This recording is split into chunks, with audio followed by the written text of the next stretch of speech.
नमो नमः। अद्य वयं व्याकरणस्य विषये किंचित पठामः। आज हम व्याकरण के विषय में कुछ पढ़ेंगे। इत्युक्ते पहले व्याकरण शास्त्र का इतिहास देखते हैं, उसके बाद व्याकरण शास्त्र के इतिहास के बाद हम भ्वादि प्रकरण को पढ़ेंगे। सर्वप्रथम जो व्याकरण शास्त्र है वह षड वेदांगों के अंदर आता है। जो हमारे पास 6 वेदांग हैं उसमें व्याकरण शास्त्र का एक प्रमुख स्थान है। हमारे संस्कृत जगत में जो वेद हैं, वेद पुरुष बताए गए हैं, उस पुरुष के अंग बताए गए हैं। उसमें लिखा है, पाणिनीय शिक्षा में लिखा है, छंदः पादौ तु वेदस्य हस्तौ कल्पोऽथ पठ्यते ज्योतिषां नयनं चक्षुः निरुक्तं श्रोत्रमुच्यते शिक्षाघ्राणं तु वेदस्य मुखं व्याकरणं स्मृतं तस्मात् सांगमदित्यैव ब्रह्मलोके महीयते। इत्युक्ते कहा गया है कि जो षड वेदांग में छंद है वो वेद पुरुष के पाद हैं, चरण हैं। हस्तौ कल्पोऽथ पठ्यते, कल्प जो कल्प वेदांग है वो वेद पुरुष के हाथ हैं, हस्तौ। जो ज्योतिषाम अयनम चक्षु, ज्योतिष जो है वो चक्षु है। निरुक्तम श्रोत्रमुच्यते, और निरुक्त जो है वो श्रोत है। शिक्षा घ्राणम तो वेदस्य, शिक्षा जो है वो घ्राण है। और मुखम व्याकरणम स्मृतम, मुख है वो व्याकरण है। षड वेदांगों में मुख जो है वो व्याकरण कहा गया है, प्रमुख है। अब महाभाष्यकार ने कहा है व्याकरण के विषय में कि ब्राह्मणेन निष्कारणो धर्मः, ब्राह्मणेन निष्कारणो धर्मः षडंगो वेदो ध्येयो ज्ञेयश्च प्रधानम च षट्सु अंगेषु व्याकरणम। 6 अंगों में जो प्रधान है वो व्याकरण है। प्रधाने च कृतो यत्नः फलवान भवति, और प्रधान में किया हुआ यत्न फलवान होता है। इसीलिए व्याकरण का महत्व अधिक है। पुनः व्याकरण की अनिवार्यता बताने के लिए एक सूक्ति दी जाती है, और शास्त्र में कहा गया है कि यद्यपि बहुनाधीते तथापि पठ पुत्र व्याकरणम स्वजनः स्वजनो मा भूत् सकलम शकलम सकृत सकृत। स्वजन को स्वजन न कह दे, सकृत को सकृत न कह दे। इसीलिए व्याकरण, हे पुत्र तुम व्याकरण पढ़ो। जो व्याकरण शास्त्र है उनके कुछ आचार्य हुए। आचार्य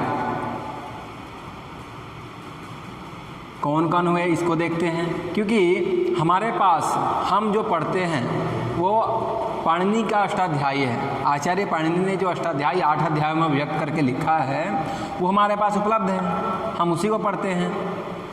परंतु पाणिनि से पूर्व, पाणिनि से पहले भी कुछ आचार्य हुए जिन्होंने व्याकरण शास्त्र को लिखा, अपने अपने व्याकरण को। इसमें एक श्लोक उद्धृत है, ऐन्द्रम चांद्रम काशकृत्स्नम कौमारम शाकटायनम सारस्वतम चापिशलम शाकलम पाणिनीयकम। ऐन्द्र व्याकरण है, चांद्र व्याकरणम, काशकृत्स्न व्याकरणम, कौमार व्याकरणम, शाकटायनम व्याकरणम, सारस्वतम व्याकरणम, आपिशली व्याकरणम, शाकलम व्याकरणम और पाणिनीय व्याकरणम, जो हम अभी अध्ययन करेंगे। ये जो पाणिनीय व्याकरण है वह बहुत ही गांभीर्यपूर्ण तथा रोचक व्याकरण है, रोचक है ये व्याकरण की परंपरा में लिखा है महाभाष्य में कि ब्रह्मा बृहस्पति प्रोवाच, ब्रह्मा ने बृहस्पति को पढ़ाया, बृहस्पति इंद्राय, और बृहस्पति ने इंद्र को, ब्रह्मा बृहस्पति प्रोवाच, बृहस्पति इंद्राय और बृहस्पति ने इंद्र को, इंद्रो भारद्वाजाय, और इंद्र ने फिर भरद्वाज को पढ़ा दिया। भारद्वाज ऋषिभ्यः ऋषयो ब्राह्मणेभ्यः, और भरद्वाज ऋषि ने ऋषियों को पढ़ाया और ऋषियों को पढ़ाया व्याकरण शास्त्र को, और ऋषियों ने ब्राह्मणों को पढ़ाया, ब्राह्मणों ने सबको पढ़ाया। तो कहने का मतलब है कि यह व्याकरण के आदि प्रवर्तक ब्रह्मा माने जाते हैं। यह व्याकरण जो है वो उसके आदि प्रवर्तक हैं ब्रह्मा। अब जो शास्त्र हैं व्याकरण शास्त्र, उसमें 3 चीज़ें हैं, सूत्र, वृत्ति, भाष्य। सूत्र, वृत्ति और भाष्य। छोटे छोटे सूत्र हैं वृद्धिरादैच, अदें गुणः, ईको गुण वृद्धि इत्यादि सूत्र हैं। अब जो सूत्र हैं उसके सूत्र के लक्षण क्या होंगे? तो लिखते हैं अल्पाक्षरम असंदिग्धम सारवद विश्वतो मुखम अस्तोभम अनवद्यम च सूत्रम सूत्रविदो विदुः। इसका अर्थ ये हुआ अल्पाक्षरम, अल्प अक्षर वाला होता है, छोटा कम अक्षरों वाला होता है। सूत्र जो होता है वो कम अक्षरों वाला होता है। असंदिग्धम, संदेह से रहित होता है, उसमें संदेह नहीं होता है। सारवत विश्वतो मुखम, और सारतम प्रक्रिया उसमें होती है। सारवत विश्वतो मुखम अस्तोभम अनवद्यम च, दोषों का अभाव होता है, अभिनंदनीय रहता है। सूत्रम सूत्रविदो विदुः, ऐसा सूत्र ऐसी इस प्रकार से सूत्रों का लक्षण दिया गया है। अब सूत्र कितने प्रकार के होते हैं ये भी लिखा है। तो लिखा है संज्ञा च परिभाषा च विधिर्नियमेव च अतिदेशोधिकारश्च षड्विधम सूत्र लक्षणम। 6 प्रकार के सूत्र होते हैं। व्याकरण शास्त्र जो है पाणिनि जी के द्वारा सूत्र लिखा गया है, वो 6 प्रकार के सूत्र हैं। हमारे व्याकरण शास्त्र में 6 प्रकार के सूत्र मिलते हैं। कौन कौन है भाई? तो इसमें लिखा है संज्ञा च परिभाषा च, संज्ञा, परिभाषा, विधि, नियम, अतिदेश और अधिकार, ये 6 प्रकार के सूत्र कहे गए हैं। अब देखिए, ये तो हो गए आपको सूत्रकार। सूत्रकार तो हैं हमारे पाणिनि। अब 3 बताया था आपको मैंने कि सूत्र, वार्तिक और भाष्य। तो सूत्र का तो लक्षण हमने पढ़ लिया। अब वार्तिक क्या है? तो वार्तिक का लक्षण देखते हैं। तो लिखा है कि उक्तानुक्त दुरुक्तानाम चिंता यत्र प्रवर्तते, उक्ता नुक्त दुरुक्तानाम चिंता यत्र प्रवर्तते कम ग्रंथम वार्तिकम प्राहुः वार्तिकज्ञाः विचक्षणाः। कहा गया है कि सूत्रों में उक्त, अनुक्त, दुरुक्त के कारण जहाँ पर विषय का पूर्ण स्पष्टीकरण नहीं होता हो तथा अन्यार्थ होता है, ऐसी स्थिति में समाधान के पूरक के लिए वार्तिक की आवश्यकता होती है। इसीलिए वार्तिक जरूरी है। अब कहते हैं कि वार्तिक जो है वो किसने लिखा? पाणिनि जी ने तो सूत्र लिखा है। वार्तिक वररुचि ने लिखा है। हमारे वार्तिककार वररुचि इति कात्यायन हैं। कात्यायन जो हैं वो उनका समय युधिष्ठिर मीमांसक जी कहते हैं कि कात्यायन है वो, उनका समय 2700 सती था है उनका, ये युधिष्ठिर मीमांसक कहते हैं। परंतु अन्य कुछ विद्वान है वो कहते हैं कि 400 से 300 ईसा पूर्व के बीच इनका समय है। ये दाक्षिणात्य थे, क्योंकि महाभाष्य में लिखा है प्रियतद्धिता दाक्षिणात्याः। यह वाक्य से सिद्ध होता है कि वार्तिककार जो हैं वो दाक्षिणात्य थे।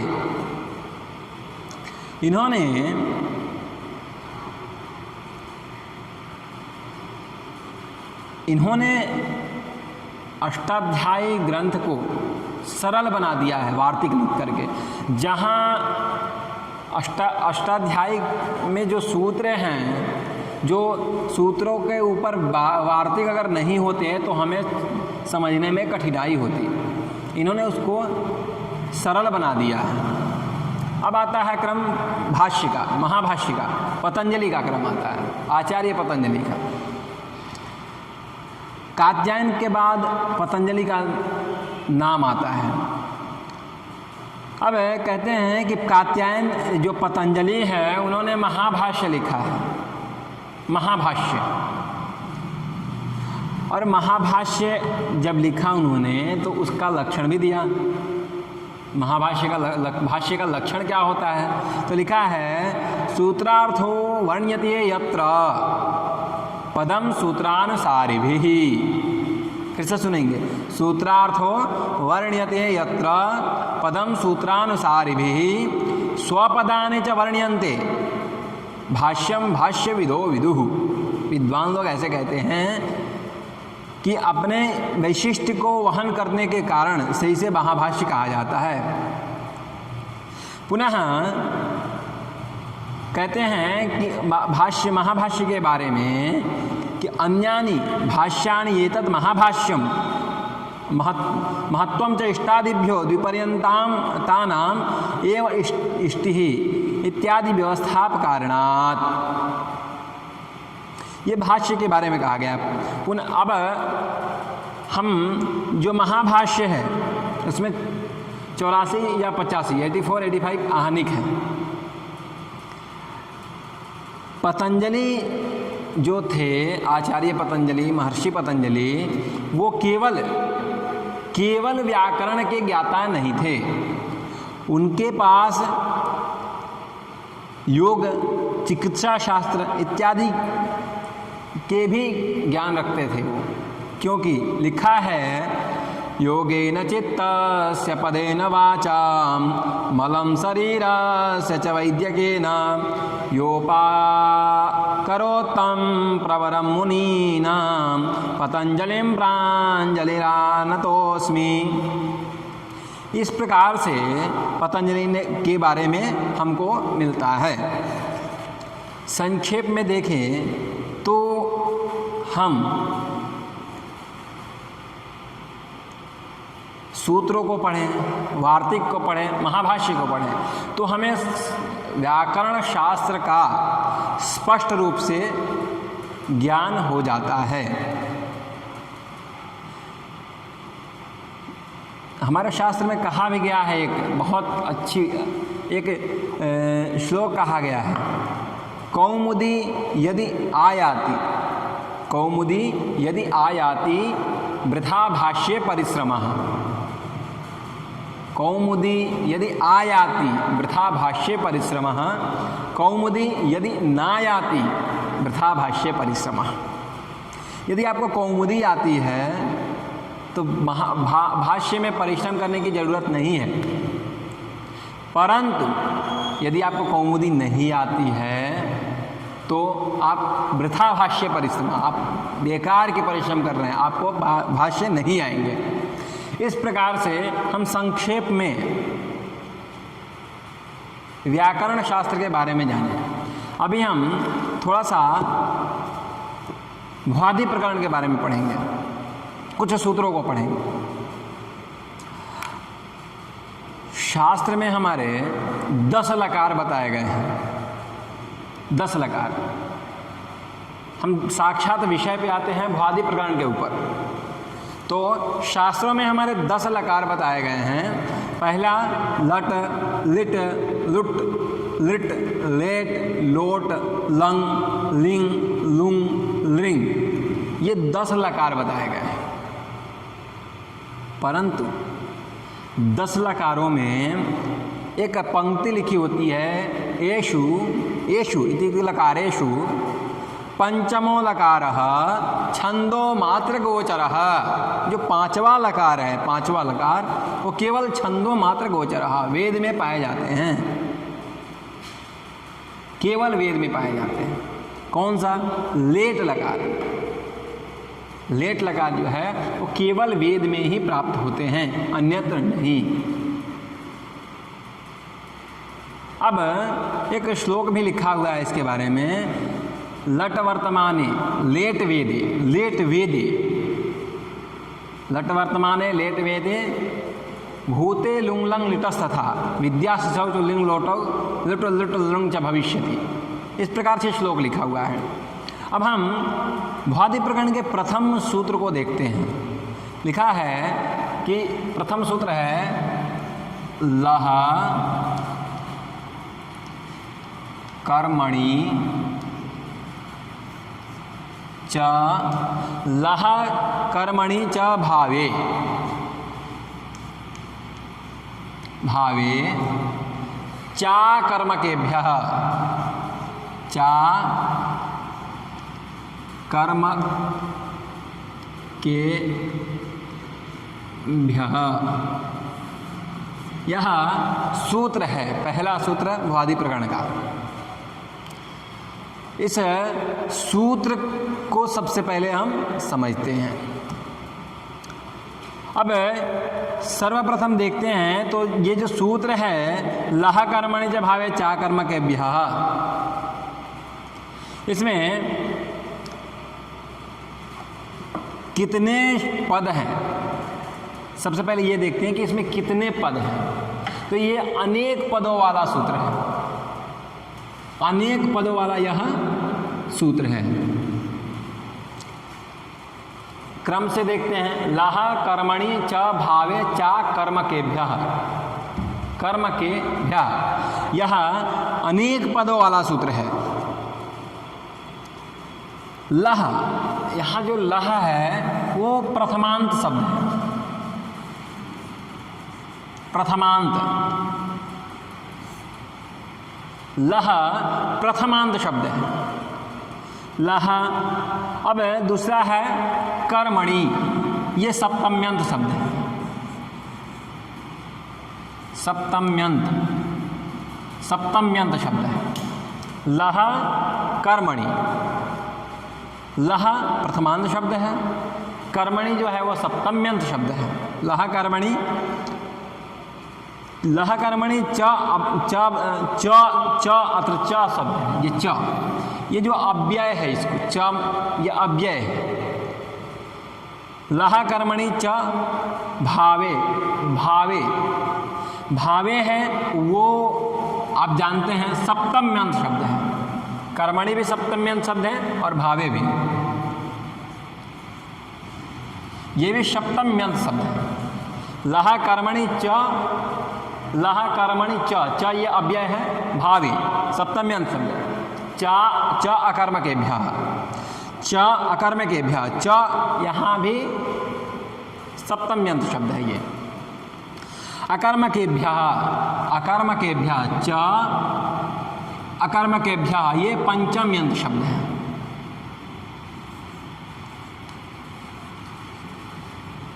ये जो है वो पंचम्यंत शब्द है। इस प्रकार से आप लह देखेंगे तो प्रथमांत शब्द है, कर्मणि देखेंगे तो सप्तम्यंत शब्द है, च ये है अव्यय है, भावे सप्तम्यंत शब्द है, और च यहाँ च फिर अव्यय है, और ये अकर्म के भ्यः, ये पंचम्यंत शब्द है। इस प्रकार से ये अनेक पदों वाला शब्द है, यह सूत्र है, अनेक पदों वाला सूत्र कहा जाएगा इसको। अब इस सूत्र का सरलार्थ हम देखेंगे। सरलार्थ तो होता है लह कर्मणि च भावे चा कर्मकेभ्यः। इस सूत्र का अर्थ होता है कि सकर्मक धातु से, अब सकर्मक क्या है अकर्मक क्या है हम आगे चर्चा करेंगे। पहले इस सूत्र का अर्थ देखते हैं कि सकर्मक धातु से कर्ता और कर्म अर्थ में, सकर्मक धातु से कर्ता और कर्म अर्थ में एवं अकर्मक धातु से भाव और कर्ता अर्थ में लकार होते हैं। फिर से सुनिएगा कि सकर्मक धातु से कर्ता और कर्म अर्थ में तथा अकर्मक धातु से भाव और कर्ता अर्थ में लकार होते हैं कहा गया है। अब हम थोड़ा सा इस पे चर्चा कर लें कि सकर्मक धातु और अकर्मक धातु। तो सकर्मक धातु क्या है, अकर्मक धातु क्या है, इसको थोड़ा सा समझ लेते हैं। सकर्मक धातु और अकर्मक धातु में सकर्मक का लक्षण क्या होता है, अकर्मक का लक्षण क्या है, इस विषय पे देखते हैं। तो सकर्मक धातु जो है उसका लक्षण दिया है फल व्यधिकरण व्यापार वाचकत्वम सकर्मकत्वम। फिर से सुनेंगे, फल व्यधिकरण व्यापारकत्वम सकर्मकत्वम, अर्थात जिस धातु का फल व्यापार भिन्न भिन्न अधिकरण में रहता है वह धातु सकर्मक है। जिस धातु का फल भिन्न भिन्न अलग अलग व्यापार में के अधिकरण में रहता है उसको हम कहते हैं सकर्मक धातु। हम समझेंगे आगे भी उदाहरण से। अब इसको और स्पष्ट करके समझे तो कह सकते हैं कि जिस धातु के फल और व्यापार के आश्रय भिन्न भिन्न हो, फल का आश्रय कुछ और हो और व्यापार का आश्रय कुछ और हो, उसे हम क्या कहेंगे, सकर्मक धातु कहेंगे। अब उदाहरण हम देखते हैं, देवदत्तः तंडुलान पचति। देवदत्तः तंडुलान पचति। अब ये जो देवदत्तः तंडुलान पचति, इसमें व्यापार जो में व्यापार देवदत्त में आश्रित है, क्योंकि देवदत्त व्यापार कर रहा है। और फल क्या है, फल किस में आश्रित है, तंडुल में आश्रित है। तो स्पष्ट हो गया कि ये सकर्मक धातु हैं। अब अकर्मक धातु देखते हैं। अकर्मक धातु, तो अकर्मक धातु का लक्षण देते हैं फल समानाधिकरण व्यापार वाचकत्वम अकर्मकत्वम। पुनः देखिए, फल समानाधिकरण व्यापार वाचकत्वम अकर्मकत्वम। यह अकर्मक धातु के बारे में बताया गया है।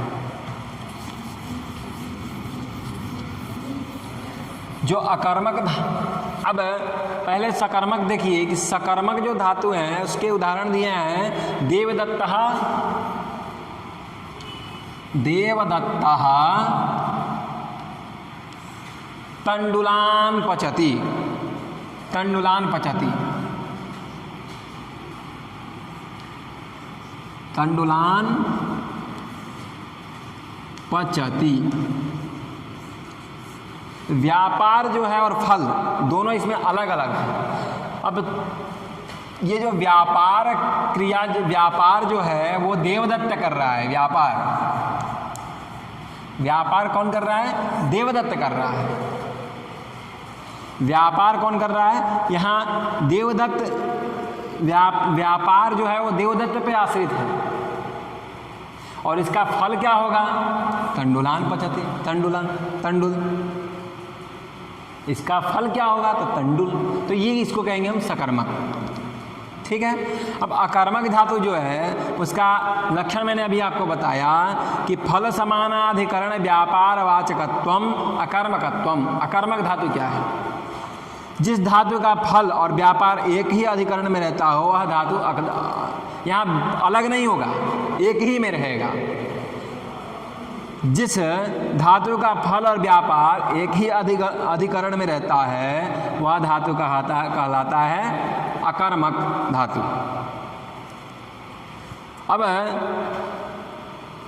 उदाहरण देखें तो कहते हैं रामः शेते, रामः शेते, राम सो रहा है, राम सोता है।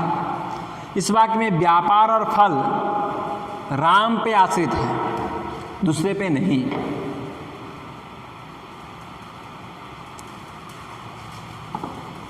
अकर्मक जो धातु हैं उसमें व्यापार और फल एक ही पे आश्रित होता है। जैसे रामः शेते,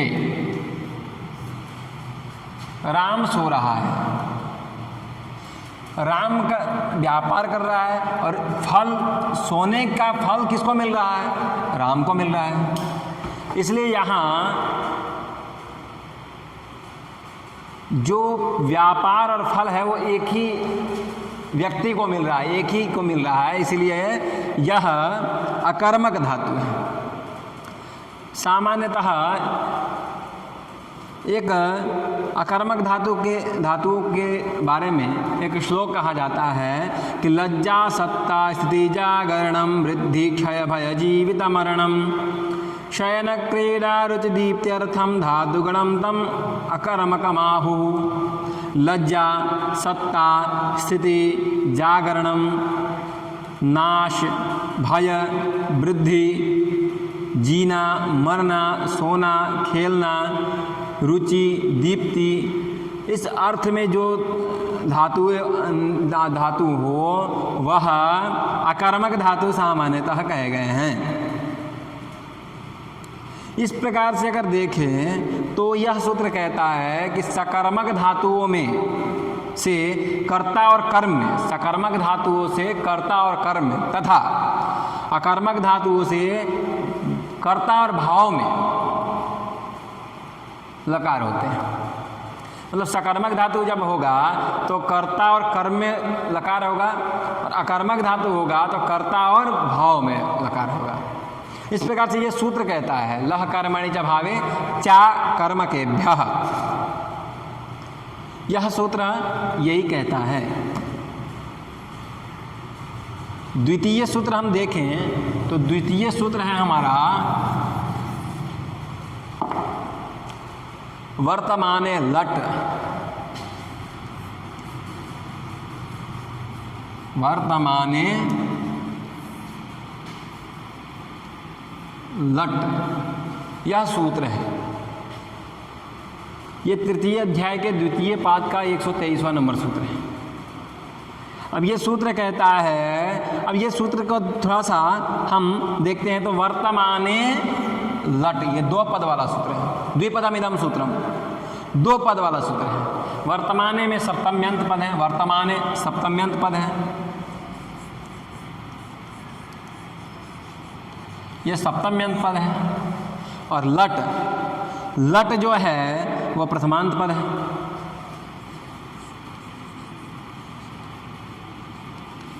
इस प्रकार से ये दो पद वाला सूत्र है, वर्तमाने लट, ये दो पद वाला सूत्र कहा गया है।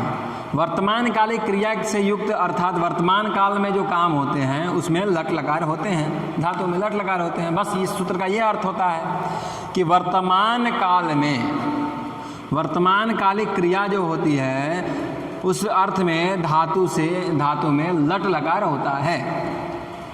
यह सूत्र कहता है। अब उसमें लट लकार में लकार इत्यादि की हलंत्यम से उपदेश नासिक से संज्ञा इत्यादि हो जाती है, वो हम बाद में देखेंगे। लेकिन वर्तमान लट कहता है कि वर्तमान क्रिया में धातु में लट लकार होते हैं। इस प्रकार से यह द्वितीय सूत्र कहता है। आज हम इतना ही पढ़ेंगे। पुनः स्वः कल आगे की जो सूत्र हैं, आगे के जो सूत्र हैं उसको हम पढ़ेंगे। धन्यवाद, नमस्ते।